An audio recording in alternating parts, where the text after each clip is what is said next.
আমার স্বামী বিদেশ যাওয়ার জন্য কিছু টাকা ধার জন্য আমার ছোট দেবরের বাসায় গেলাম। আমার স্বামী আমাকে রেখে বাসায় ফিরে গেল। রাতে খাওয়া দাওয়া সেরে আমার দেবরকে টাকার কথা বললাম। আমার দেবর বলল, টাকা দিতে পারি, তবে একটা শর্ত আছে। বন্ধুরা, আমার স্বামী বিদেশ যাবার চেষ্টা করছে। ইদানিং মিস্ত্রি কাজ করে সংসারের ভরণ পোষণ চলে না। প্রতি মাসে কিছু পরিমাণ টাকা খরচ হয়ে যায়। বিগত 3 বছরে প্রায় 40,000 টাকা খরচ হয়ে গেছে। দিন দিন টাকার পরিমাণ বেড়েই চলেছে। চোখে মুখে সর্ষে ফুল দেখতে পেলাম। গ্রামের একজন প্রবাসী ভিসা দেওয়ার অফার দেয়। আমার স্বামী বিদেশ যাওয়ার ইচ্ছে জাগল। ভিসা বাবদ 3,20,000 টাকা মতো লাগবে, কিন্তু হাতে টাকাগুলি বলতে মোটেও নেই। উপায়ন্ত না দেখে আমার ভাসুর অমিতের মাধ্যমে ব্যাংক হতে বিভিন্ন মানুষের নামে 50,000 টাকা ম্যানেজ করা হলো। বাকি টাকার কোনো ব্যবস্থা কিভাবে করি, পথ পাচ্ছিলাম না। একদিন আমরা বসে আলোচনা করলাম যে শহরে আমার স্বামীর 2 জন মামাত ভাই থাকে, তাদের বাসায় গেলে কোনো সাহায্য পাওয়া যায় কিনা দেখা যেতে পারে। যেই ভাবা সেই কাজ। আমরা দিনক্ষণ ঠিক করে প্রথমে আমার দেবরের বাসায় গিয়ে উঠলাম। দেবর অবিবাহিত, সরকারি ভালো চাকরি করে ভালো মাইনে পায়। তাছাড়া ভালো আউট ইনকাম তার, সেজন্য কোনো অভাব নেই বললে চলে।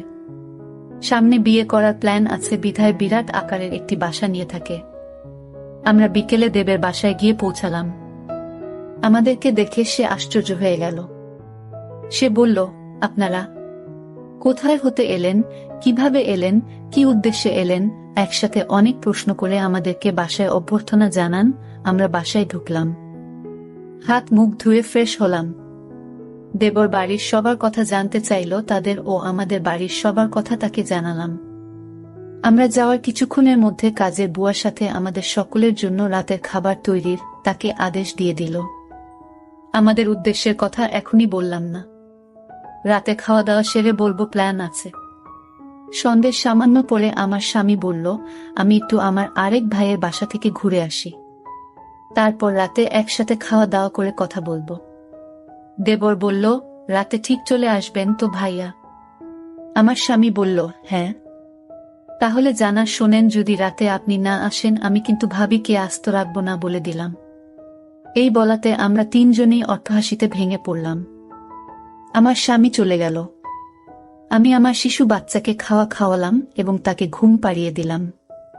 আমরা দেবর ভাবি সোফায় বসে টিভি দেখছিলাম আর রাজ্যের নানা কথাতেই মশগুল হয়ে গেলাম। কথার ফাঁকে আমাদের উদ্দেশ্যের কথা বললাম। তোমার ভাই বিদেশ যেতে চায়, কিন্তু টাকার খুব অভাব। মোটামুটি টাকা জোগাড় করেছি, আরো 1 লাখ টাকা দরকার, তুমি দিতে পারবে ভাই? আমি কথাটা উপস্থাপন করলাম।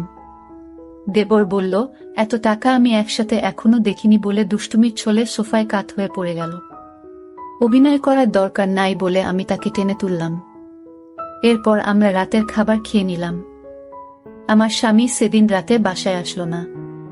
তার জন্য অপেক্ষা করে রাতে আমরা শুয়ে রইলাম। নতুন জায়গা, তেমন ভালো ঘুম হলো না। সকালে স্বাভাবিকভাবে নাস্তা সেরে নিলাম। আমার স্বামী আসলো, তাকে নাস্তা দিলাম।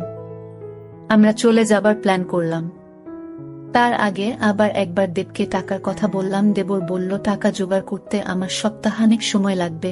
কখন লাগবে তোমাদের টাকা? আমি বললাম, আগামী 10 দিনের মধ্যে হলে আমাদের চলবে। আমার স্বামীর দিকে লক্ষ্য করে বলল, তাহলে আগামী সোমবার তুমি আবার এসো, আমি কিছু টাকা দিতে পারবো। বাকি টাকা তুমি অন্য কোথাও সংগ্রহ করতে পারো কিনা দেখ। আমার স্বামী কি যেন চিন্তা করলই। তারপর বলল, তাহলে আমি তোর ভাবিকে রেখে যাই।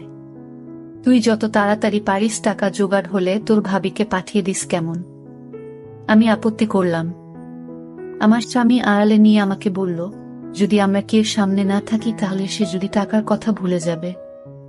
আর তুমি এখানে থাকলে এমন কিছু ঘটবে না। তুমি এখানে থাকো, টাকা যে কোনো উপায় আমাদের পেতে হবে। আমি বাড়ি গিয়ে বাকি টাকা জোগাড় করতে হবে। আর তুমি বুঝিয়ে সুঝিয়ে বেশি টাকা নিতে পারবে কি না দেখবে। আমি রয়ে গেলাম। আমার স্বামী চলে গেল। আমার স্বামীকে গাড়িতে তুলে দিয়ে 1 ঘন্টার মধ্যে দেবর ফিরে আসলেও দিনে কোনো প্রকার দুষ্টুমি করেনি। রাত হলো, সে রাতের কথা। কিছুক্ষণ পর বলছি, রাত প্রায় 9টা বাজলো। আমরা রাতের খাওয়া দাওয়া সেরে নিলাম। এবার ঘুমানোর পালা। আমি আমার শিশু সন্তানকে পাত্রে দুধ খাওয়ায় ঘুম পাড়িয়ে নিলাম। আমি বিছানায় গিয়ে শুনলাম দেবর টিভি অন করে সোফায় আরাম করে বসল। বসে আমায় ডাকল, ভাবি সোফায় আসো। আমি কোনো জবাব না দিয়ে বিছানায় শুয়ে রইলাম। একবার আমাকে ডেকে সাড়া না পাওয়ায় সোফা হতে উঠে আসলো এবং আমাকে ভাবি বলে ডাকতে লাগল। আমি সাড়া না দিয়ে পারলাম না। বললাম, অনেক রাত হয়েছে, ঘুমিয়ে পড়ো। এরপর সে বিছানায় গিয়ে শুয়ে পড়ল। কতক্ষণ ঘুমালাম জানি না, আমার ঘুম ভেঙে গেল। আমার ঘুম ভাঙলে আমি তাকে বুঝতে দিলাম না। বুঝতে পারলাম ঘুমের মধ্যে কি ঘটনা ঘটে গেছে। ভাবলাম আর থাকবো না, চলে যাব। তাই সকালে নাস্তা খেয়ে রেডি হলাম। তখনই মনে হলো এভাবে চলে গেলে স্বামীর টাকা জোগাড় হবে কিভাবে। নানান কথা ভাবতে ভাবতে সকাল 9টায় আমাকে একটা মোবাইল ফোন দিয়ে দেবর বলল অফিস হতে আমি যোগাযোগ করতে পারি, তাই এটা দিলাম। এই বলে সে অফিসে চলে গেল। আমি একা তার পথ চেয়ে বসে রইলাম। অফিসে চলে যাওয়ার পর আমি সম্পূর্ণ একা বসে বসে টিভি দেখছিলাম। দরজায় কড়া নাড়ল। দরজার পাশে গিয়ে জিজ্ঞেস করলাম কে। বাহির হতে জবাব এলো, আমি কাজের বুয়া খুলে দিলাম। ভুয়া পাক শাক সব শেষ করে আমার কাজ হয়ে গেছে বিদায় নিয়ে চলে গেল। আমি আবার টিভি দেখায় মগ্ন হলাম। বেলা প্রায় 1টা বাজল। আমি স্নান করার জন্য প্রস্তুতি নিলাম।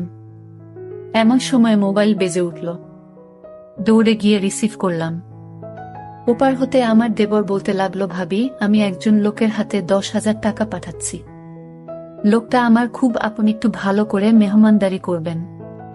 চা নাস্তা যা চায় তা দেবেন, কোনো কার্পণ্য করবেন না, বুঝলেন? টাকাগুলো আপনার জন্য। আমি ঠিক আছে বলে ফোন রেখে দিলাম।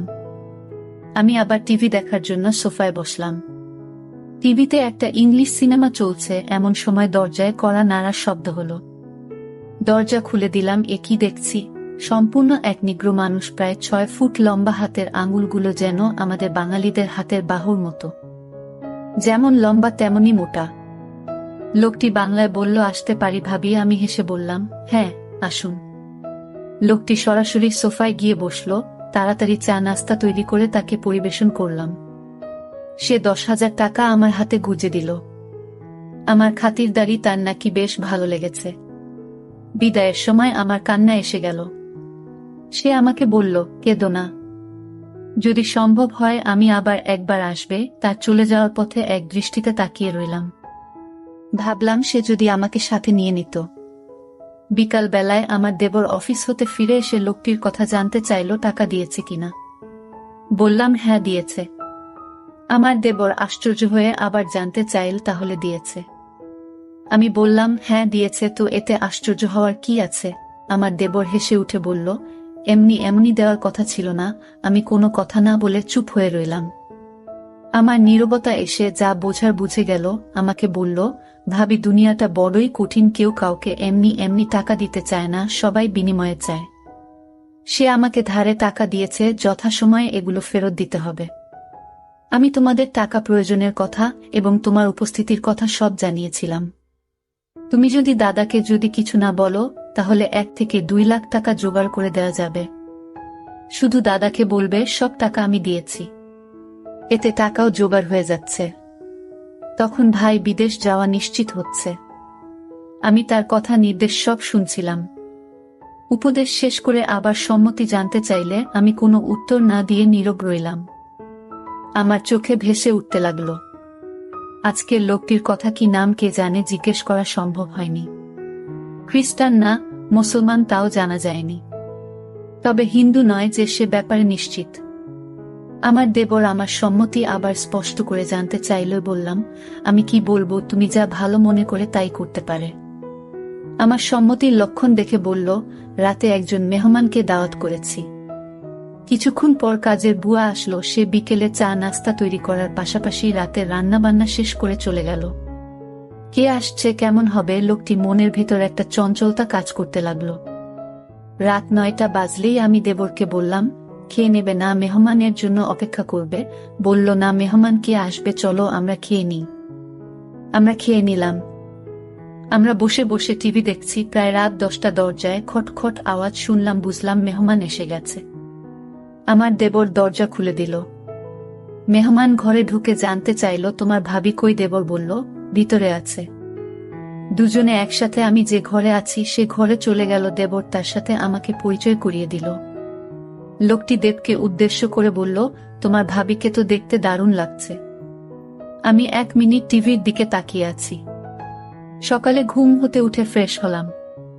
তারপর দুজনে চা নাস্তা খেলাম। আমার দেবর সকাল 9টায় অফিসে রওনা হয়ে গেল। আজ কোনো মেহমান আসবে কিনা বলে গেল না। আমার কাছে গতকালে রেখে যাও তার মোবাইলটা কিন্তু আছে, হয়তো যোগাযোগ করবে, না করলে আরো ভালো। আজ বিশ্রাম নেওয়া দরকার। দেবর চলে যাওয়ার পর আমি বিছানায় শুলাম, কেমন জানি একা একা লাগছে। ভুয়া আসলো দরজায় নক করার সাথে সাথে আমি গিয়ে খুলে দিলাম। ভুয়া তার কাজ ঘন্টা দেড়েকের মধ্যে শেষ করে চলে গেল। আমি আবার একা হয়ে গেলাম। ঘরের দরজার খিল মেরে দিয়ে বিছানায় শুয়ে পড়লাম। আজকের দিনের সব ঘটনা ভাবতে ভাবতে হঠাৎ মনে হলো দরজা খুলে কেউ যেন প্রবেশ করছে। ভাবলাম আমার দেবর হয়তো আজ তাড়াতাড়ি ফিরে এসেছে। বিছানা থেকে উঠলাম না, দেবের সাথে দুষ্টুমি করার জন্য ঘুমের ভান ধরে শুয়ে রইলাম। দেবর ঘরে ঢুকে দরজা বন্ধ করে দিল। আস্তে 1 পা 2 পা করে আমার ঘরে প্রবেশ করল। আমি আজ প্রতিজ্ঞা করলাম, আমি চোখ খুলব না। দেবরটা আমার ঘরে ঢুকে কোনো কথা বলল না। অনেকক্ষণ দাঁড়িয়ে থেকে যাতে করে আমি জেগে না উঠি। আমার কাছাকাছি বসো। চোখ খুলে আমি হতভম্ব হয়ে গেলাম। এ সম্পূর্ণ এক অপরিচিত এক লোক, আগে কখনো তাকে দেখিনি। আমি জিজ্ঞেস করলাম, আপনি কে? বলল, আমাকে কেউ পাঠায় নাই, আমি পাশের বাসা থাকি এবং এই ঘরগুলোর মালিক। বাসা হতে বের হওয়ার সময় দেখলাম তোমার দরজাটা লাগাওনি। আমি ঢুকলাম, ভাবলাম একটু গল্প করে যাই।